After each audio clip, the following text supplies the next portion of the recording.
You are born in 1960 in Milwaukee, Wisconsin. The house is quiet. Your father works long hours. Your mother drifts between pills and silence. You learn early that love comes in fragments. Doors close softly in your childhood. Arguments leak through walls at night. You lie awake listening to glass clink in the kitchen sink. You grow up shy, tall, awkward. Your shoulders hunch forward as if apologizing for taking up space. At school, you watch other boys laugh in tight circles you never enter. You discover that pretending is easier than belonging. You fake stomach aches. You fake smiles. You drink before class sometimes, the burn in your throat steadier than conversation. Your parents separate. The house empties. One day you come home and realize you are alone for good. No note on the table. No footsteps upstairs. Just dust floating in afternoon light. You feel abandoned, but you don't cry. You open the refrigerator. You close it. You sit on the floor and stare at the wall until night falls. You begin to collect roadkill from the side of rural highways. Dead animals. Silent bodies. You take them apart in sheds and fields, not out of rage, but curiosity. You tell yourself it is science, control, something to hold when everything else slips. The smell of rot mixes with gasoline and damp grass. You feel calm when nothing moves. Adulthood arrives without direction. You drift between short jobs. You drink more. You try to serve in the army, but discipline exposes what you cannot manage. You return home with less structure than before. Milwaukee in the late 1970s and 1980s feels industrial, gray, anonymous. Bars glow neon at night. You sit alone, nursing cheap beer, watching faces. You begin inviting men back to your apartment. Small talk, music playing low, curtains drawn. The room smells of stale alcohol and something sour you can't quite scrub away. You tell yourself you just want someone to stay, to not leave in the morning. But control twists into something darker. Loneliness turns into obsession.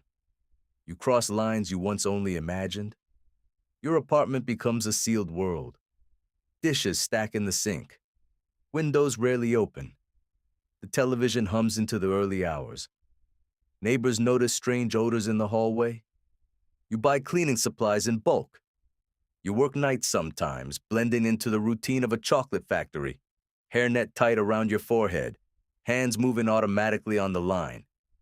No one suspects the quiet man who keeps to himself. Missing person reports grow. Faces on flyers. Mothers calling police. The city shrugs at first. Many of the men you target are young, marginalized, easy for society to overlook. That indifference becomes your shield. You move carefully, but not brilliantly. You rely on people not looking too closely. In July 1991, a man escapes your apartment and flags down police. Sirens slice through the humid Milwaukee air. Officers enter your room. They see photographs first. Then they open drawers. Then they open the refrigerator. The illusion collapses in minutes. You sit on the edge of your bed, hands cuffed behind you, sweat sliding down your spine. The hallway fills with flashing lights and murmurs. Interrogation rooms are cold. Fluorescent lights buzz overhead. You confess in long, flat sentences. 17 young men and boys between 1978 and 1991. 17 lives reduced to case numbers and evidence bags. Detectives listen without expression. Tapes spin. Pens scratch across paper. Outside, the media gathers, hungry for a monster. Your trial in 1992 turns into a spectacle.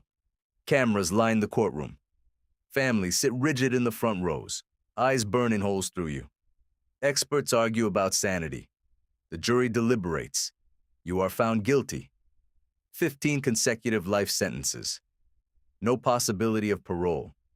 You are 32 years old. Prison is not isolation.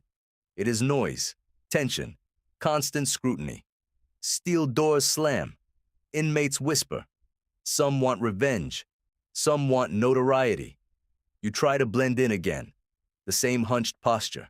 The same lowered gaze. But your name carries weight inside these walls. Guards watch you.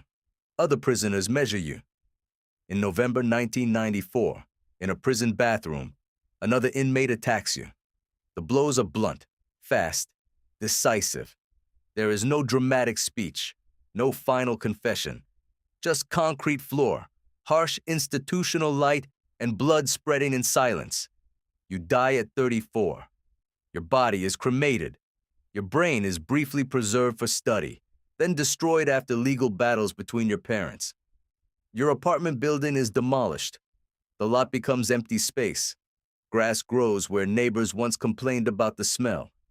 17 confirmed victims, 17 families fractured, 15 life sentences that lasted only 2 years before your own death, 34 years of life, decades of fear stitched into Milwaukee's memory. Your name becomes shorthand for horror, for isolation turning malignant, for society's blind spots. You wanted someone to stay.